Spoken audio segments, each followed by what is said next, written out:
Hello and welcome to this video on assessment for learning. My name is Pete Dunford. I'm a teaching and learning coach from Bridgend College in South Wales, and this is intended as a really brief overview, a bit of a glance, understand a little bit about what assessment for learning is all about, and more importantly, how we can bring it into the classroom and what some of those quick wins actually are. So we're going to go through, it's going to take about 10-15 minutes maybe, and I'll make sure I put links down below for the appropriate bits in the video so you can skip ahead if you need to. Okay, let's start off then. What is assessment for learning? Well, firstly, the best thing I find to think of with assessment for learning is think of it more as a mindset than a specific activity that you're trying to do inside a lesson. This is a way of trying to organize learning that really brings learners more into that learning process. The focus with assessment for learning is all on feedback. Does the learner know what they need to do to develop? Okay, we can be really good sometimes at giving feedback on summative assessments. Some people are better than others, but are we giving feedback all the way through that learning process? Do students know when they do a little piece of work what they've done well and what they can do to improve? Now, it sounds like that's an awful lot of work if you're not already doing it, but there's a few little hints and tips that I'm hoping to give you in this video that will hopefully help you to bring assessment for learning into your classroom if you're not doing it already. One thing to bear in mind is that it's not doing extra tests. It's not about throwing in one-off activities here and there. As I say, this is more of a mindset. This is a way of approaching your lesson planning with the learner really in mind, thinking, where are they gaining feedback? It's also not just for your benefit. Now, obviously, as teachers, we benefit from assessment for learning. We get lots of really rich data as to how our learners are getting on, how they're progressing. But more than that, the learner gets lots of rich data about how they're progressing. So they are really involved in that learning process, and they can take ownership so much more of what it is they're trying to achieve and what those end goals actually are. So how do we bring assessment for learning into the classroom itself? Now, there are four main methods, if you like, that you can bring assessment for learning quickly into your classroom. You may even find you're actually already doing this without knowing any fancy name for it or anything like that. You just thought you were teaching. Well, actually, these are great examples for doing assessment for learning. So you can pat yourself on the back if you're already doing them. Questioning, that's the first one. Okay, questioning. Good questioning technique is really crucial as a tool in our teachers toolkit. So at Bridgend College, we've been following this teaching and learning pledge where we've all been trying to increase the amount of take-up time that we're giving to our learners when we ask them a question. Not throwing out questions and then jumping in straight away with the answer or pouncing on somebody and saying, right, what do you think? But instead saying to them, right, here's a question, take 30 seconds, take 2 minutes, whatever is appropriate for the question, have a think about it. I'm going to ask 2 or 3 of you what it is you plan on answering, what it is you think the answer to this question is. And it's also a great way then of turning these questions into dialogue with students. When students panic about their answers to questions, you're not going to get any dialogue out of them. But when they've had a chance to think about them, then you start to have that two-way conversation that's really rich for the learning experience and helping the learners to actually engage in your lessons.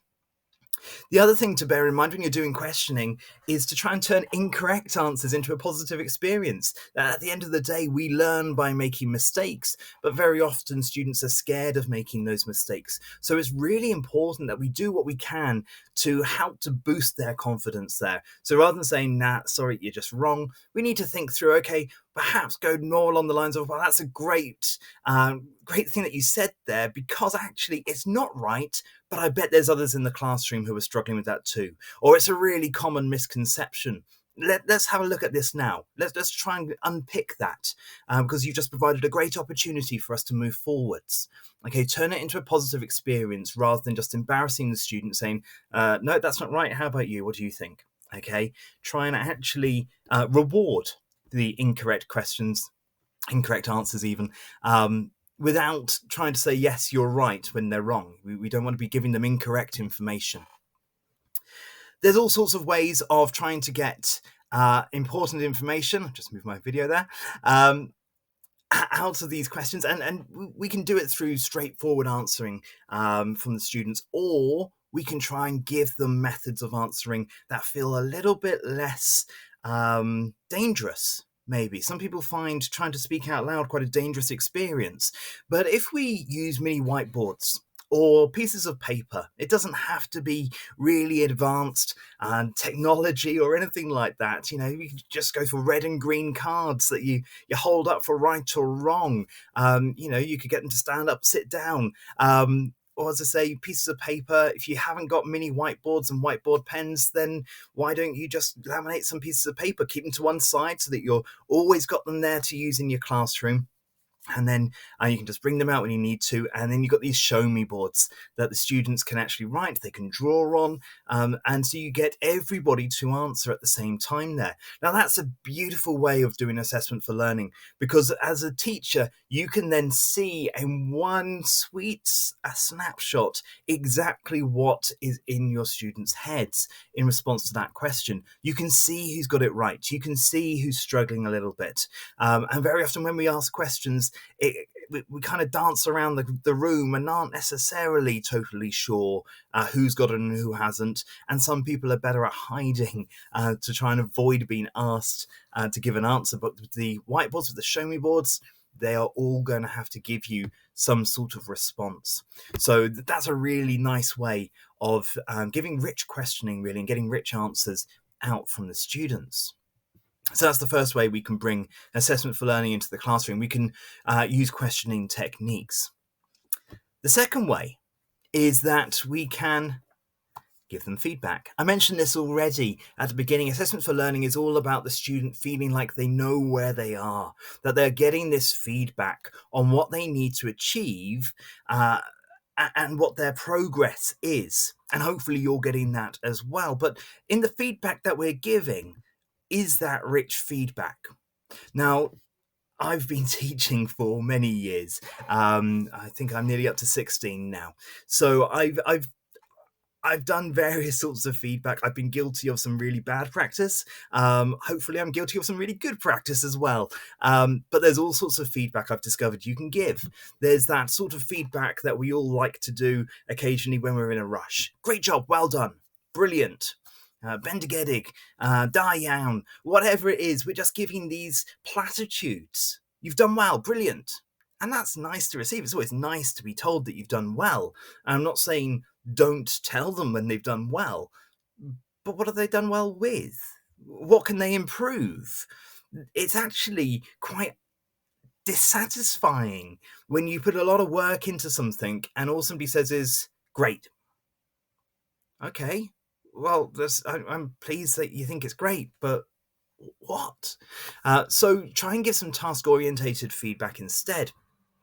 So you can see I've got an example there where you're actually linking your feedback to the task itself. You've written a great introduction there. Now try to plan your next section before starting to write it, so you've got a clear structure to follow. It might be that in a piece of work you think, oh, they've kind of lost the plot a little bit. Great, how can they improve that? Or you notice that there are certain words they consistently misspell. Point it out to them, tell them, and give them guidance as to how they could improve. But always link your feedback back to the task. What have they done well? What could they improve? Okay, don't just lay into them. Everybody's done something well. Maybe it's a case that they've really attempted the work well, and they've put in lots of effort there. Acknowledge that. That's okay. But always think through, okay, what's their next steps? What's their target, really? Where are they wanting to go next? Don't give them a great long list of things. Make them feel like they've been doing 10 rounds with you in a boxing ring. But give them something that's really targeted so that they can think, okay, this is where I move forward. This is how I get better. Sometimes it can be surprising how much students actually value that sort of feedback. We're sometimes a little bit critical of them and think, oh, they're not interested anyway. They wouldn't respond to it. So what's the point of me giving it to them? I've heard teachers say that. But the reality is, if you give it to them and they know to expect it and they know they can trust you to acknowledge what they've done well, but also give them some gentle feedback as to how to improve, actually you build a great rapport with them and they start to trust you as a teacher. So that's brilliant. The other thing to really try and avoid is placing them in a class, particularly if they're doing really well. Again, it's really tempting sometimes to want to tell students, look, you're fantastic. To be honest, you're the best in the class here. But it's a real double-edged sword, and it's really dangerous for those learners who are right at the top. You tell them they are right at the top, then they're suddenly going to develop this fear that they're no longer at the top, and they stop trying so hard in case they fail and are no longer at the top of the class. Okay, by all means, reward effort. Tell them they're doing a really great job and you recognize how hard they have tried and how much effort they've put into it. But try and avoid giving those placements as to how they're doing compared to everybody else. Compare them to themselves. Okay, in the same way that I hope nobody would ever say, wow, that was a shocking piece of work. You're right at the bottom of the class. Try and avoid the opposite there of sending them at the top as well. The other bit of feedback I often hear from teachers is that they don't want to spend ages giving comments because all the student looks at is the grade. And once they've looked at the grade, they ignore all the comments, and maybe you're there writing lots of great task-orientated feedback, and you think it's a waste of time. Well, the solution to that is relatively straightforward. Don't give them grades to begin with. Even if it's a summative piece of work, you can give them their comments, let them take that in, let them digest it, let them read through the comments, maybe even ask them, okay, based on my comments, what sort of grade do you think you should be getting? That can be quite challenging for us as teachers as well, to suggest, are we actually leaving appropriate feedback that tells them what sort of mark they should be getting so that they can pick that out for themselves. But if you have to give a grade, let them digest the comments and then tell them what the grade is. Okay? There is no law that says you have to give comments and grades at the same time. Okay? Now, how you do your classroom is entirely up to you. But I would suggest if it's not a summative piece of work, just don't give grades at all. Just put comments in there, and the students will read those comments and they will be interested in those comments. The other thing to bear in mind is to try and encourage dialogue about the feedback. Have that two-way conversation. I love when I've given feedback in the class, I usually try and give them 10, 15 minutes at least to have a read through, have a think about it, and check that they agree. And if they disagree with any of my comments, then to call me over and we can have this chat about why I think what I think. Gives them an opportunity. If they think that I've misunderstood what they've written, then they can advocate for themselves a little bit and say, well, actually, I did put this in. It was just here.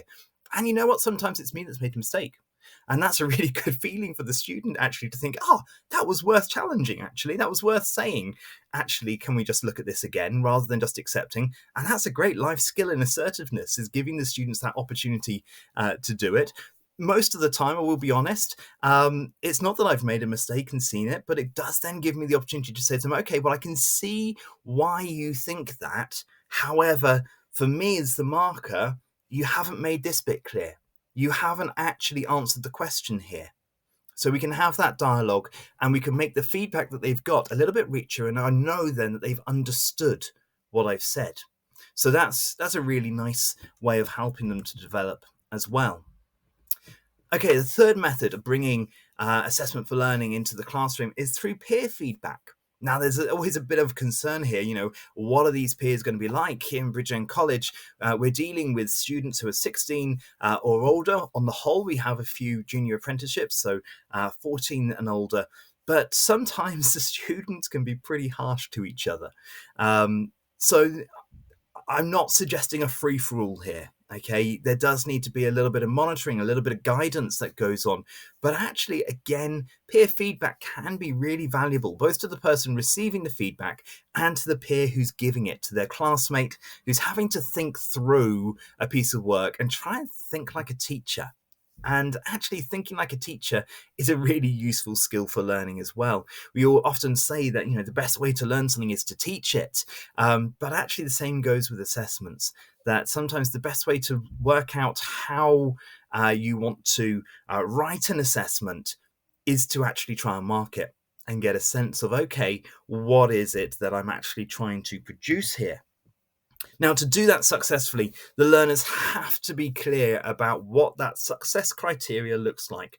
What are they marking against? Is there some sort of mark scheme? I would generally try and avoid this in terms of, we'll do it sometimes if they've got a practice exam, pass the papers around, somebody else in the class goes through and ticks it and marks it, and that's not really giving feedback. What we want to do is say, okay, we want a piece of work that meets this criteria, that looks like this, and give descriptive comments that students can then look at and try and internalize and think, okay, so how does that appear on the page? Okay, now again, that can be quite challenging to some of us teachers because we end up thinking, actually, I'm not too sure what that success criteria was. And, when we get really lazy, I know I've done it before in the past, there's that element of, I'm going to give this work and I'll work out the success criteria and I have to mark it. Again, that's bad practice. Do not do that. It's not what we should be aiming for at all, because the reality is the student doesn't know then for themselves. It often comes across when they're trying to write an assessment, you're moving the goalposts. They just don't stand a chance. So actually thinking through, what is the success criteria? If I ask somebody else to mark this, what are they looking for? And do all the learners know that before they even write the assessment? Okay, that's a really good practice for us to be trying to do anyway. But if you've done that, then you've already got that success criteria you can give to pairs or groups to be able to look at each other's work. I would always encourage peers to focus on how work can be improved rather than specifically where learners have gone wrong. Okay, sometimes it's quite easy to be critical, and that can then get quite personal, and certainly we don't want to start destroying friendships and relationships in a class. So I would tend to ask peers to look at work and say, okay, where's the improvement? Okay, what would make this better? Okay, how would it get closer to meeting the success criteria, or how would this piece of writing become more interesting? Okay, so try and get them to focus on the improvement, this positive attitude, rather than the negative, where you went wrong here, you got this wrong, you did this badly. That's not really where we're aiming for here. Okay, they need to know what they're trying to judge against and say how the work could be improved to meet that. Now, a really nice way of starting this, if you're not used to doing it with your class and your class aren't used to doing it themselves, then consider using coloured stickers. The little ones you can buy from Smith's or Wilko's or something like that, just little dots or stars. And what I'd like to do is give them to the class, and then you say, right, the stars are for where somebody's done something really good. Okay, so when you're looking through the work, give them a gold star where you think, yeah, nailed it. That is good. So there should be some gold stars on there. Okay, not loads, 2 or 3 perhaps, maybe even only 1, but there's something on there that says, right, this was good. And areas to discuss or areas for improvement can go down as coloured dots.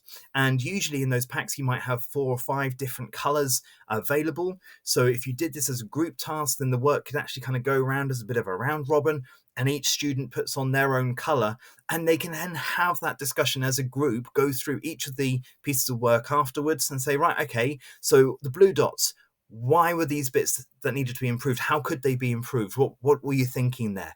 But it just gives that focus to the discussion then.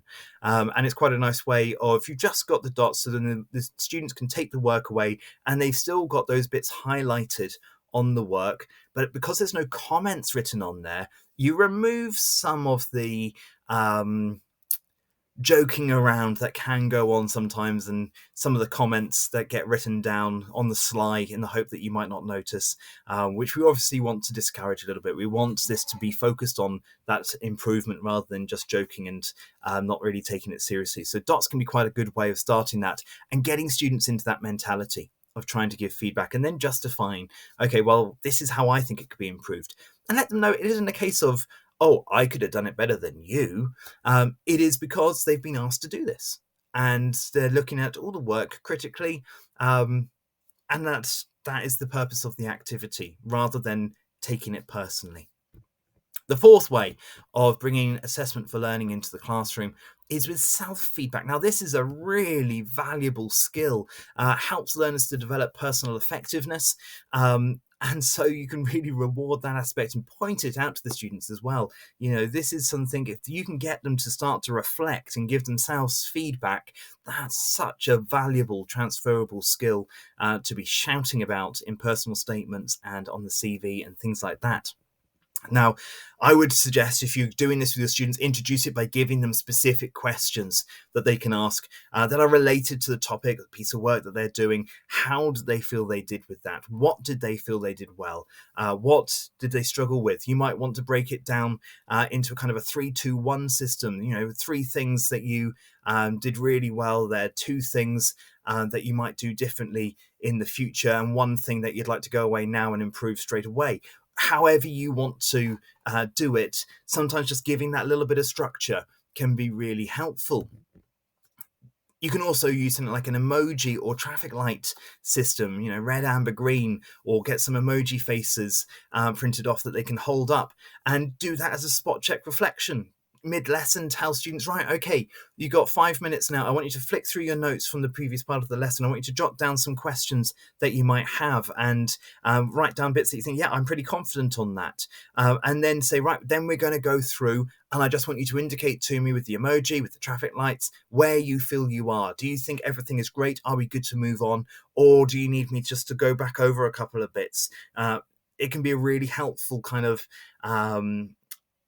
way of gauging where the group is at. Now, you've got to be really careful with this, though.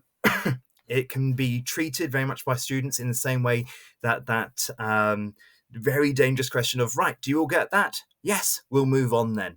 It doesn't work, that sort of questioning, but this can fall into that trap as well sometimes, that everybody feels that the correct response is green, yep, I'm all good, or big smiley face, even though on the inside perhaps they're not. That's where trust really comes into your classroom, where they can learn that actually, if they're honest, it doesn't lead to being picked on. It doesn't mean that you suddenly hone in and say, right, well, you don't understand. You're the only one who doesn't understand. So why don't you understand this? Perhaps if you'd been paying attention rather than playing on your phone, and turning it into a bit of an argument, or trying to suggest that actually everybody else got it, so perhaps they're a bit thick but not getting it. That's really unhelpful. Okay, so you've got to be careful here. Judge the group and see whether you think this is useful or not.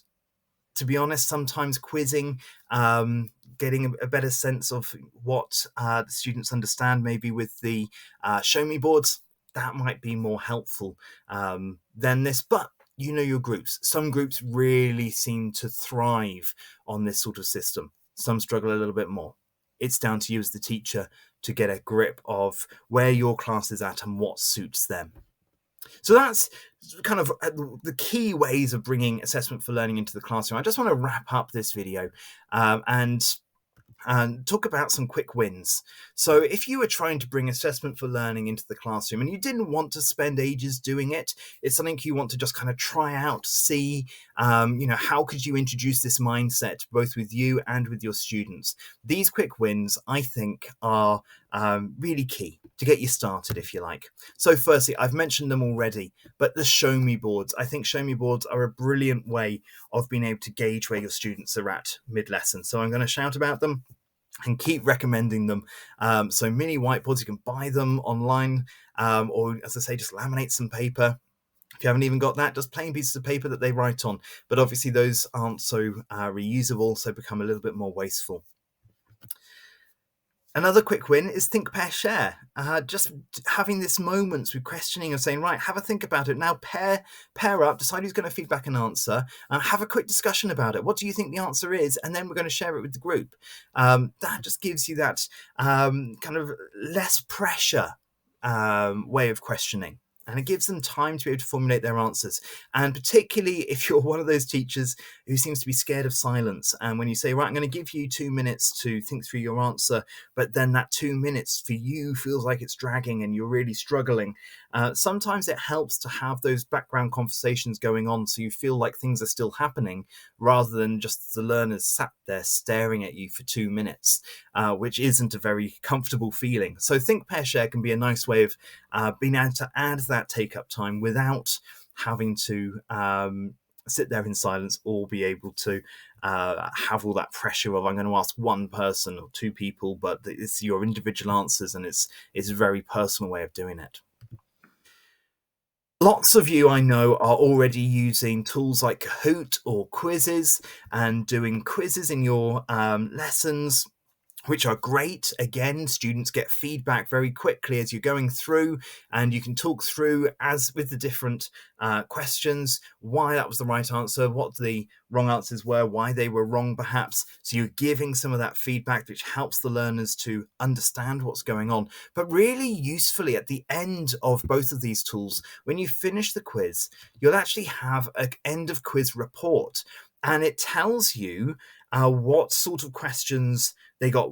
The majority of the class got right, which sort of questions they struggled with a little bit more. And I tend to use those in my lessons as a way of targeting a bit of feedback and saying, okay, this is where we're at then. So let's just recap these couple of points that people seem to struggle with. And it's given that, but it's not highlighting to the whole group who's got it right and who's got it wrong. So again, it's that little bit more protective. It's quite nice. Now, afterwards, though, if you go back into Kahoot or quizzes, you log back in, you go to reports, you'll find that there's a report there on the quiz. And it will give you the progress of every learner. What answer did they give? How quickly did they give it for the questions? What was their overall score? And it's really rich information that if you've got time to look at it, it's worth doing. Okay, so that can be a really useful way of trying to get your head round where each of your individual learners are. But that's more of an after the lesson type thing rather than something that they can do mid-lesson. Another quick win here is Quizlet. Quizlet, I have to confess, is one of my favorite tools. And there's a great feature in there called Quizlet Live. There are 2 games that feature as these Quizlet Live games, and they allow quick mid-lesson spot checking of progress. You can do this as groups. You can do this as individuals. You can do it as a multiple choice quiz. There's all sorts of options now. And again, it just gives that really good opportunity to gauge where are these students at? Do they understand what we've done? Now, Quizlet in particular is suitable for subjects with terms and definitions. So if you're doing languages, it's great for that as well. So you may find that Quizlet for your subject doesn't seem to fit so well. I'm a biology teacher and there's lots of terms and definitions and it fits amazingly. I love it. But as I say, it's something for you to play around with, have a look at some existing sets that are on there, get a feel for how it works, but then give Quizlet Live a bit of a go and see how that works. It's fantastic for learning because they're getting feedback. When they get answers wrong, they get to see the feedback of, okay, that's not the right answer, this is the right answer. Quizlet as well is something that the learners can then come back to in their own time and do all sorts of learning activities that are built into Quizlet that will help to guide them and help them to learn. And my learners love it, particularly for exam type subjects. And they say it's really, really helped them to develop and learn the subject. So highly recommended. And then finally, Google Forms. If you're doing quizzes in Google Forms, then you've got the option of adding in answers. Now, sometimes you kind of think, well, okay, it's self-marking, that's lovely, but you can give feedback in there as well. And that's where a lot of people fall down. They don't write in the feedback. Now, if you're doing practice exams, put the mark scheme in there. Set it so it releases straight away when they submit and get them to mark it themselves. Get them to look through and see if they could mark it before you do, get a sense of what grades they got and why they wouldn't have necessarily got as high as they might think they would with some answers. Or you can write specific question feedback and what is it that you think the right answer should have been, and common misconceptions, perhaps common answers that wouldn't have been right and why they wouldn't have been right. Again, that can be instant feedback that the learner gets, and then straight away they're getting that feedback. You can give them a bit of time to have a look through that, either after the lesson, during the lesson, if you've got that sort of space. So it's a really good way of using a tool that, frankly, a lot of us are already using anyway, but you just make it a richer experience for the learner. Okay, I've gone through loads of things there. I've gone through relatively fast, but fortunately you can rewind this video if you want to, and go and find other bits, rewatch them. I hope it's been helpful to you. Just one final thing, Cambridge International Education have got a brilliant resource. I'll put the link below. You can click on that, have a read through, and there's all sorts of strategies for assessment for learning, more than what I've given you here. There's further links for developing your skills as well. There's lots of other great resources online as well, but this is one in particular that stood out to me in the past. So I hope that's been helpful. If you need to contact me about anything, my email address, pdunford@bridgend.ac.uk, and I wish you all the best. I hope you manage to get some assessment for learning into your lessons.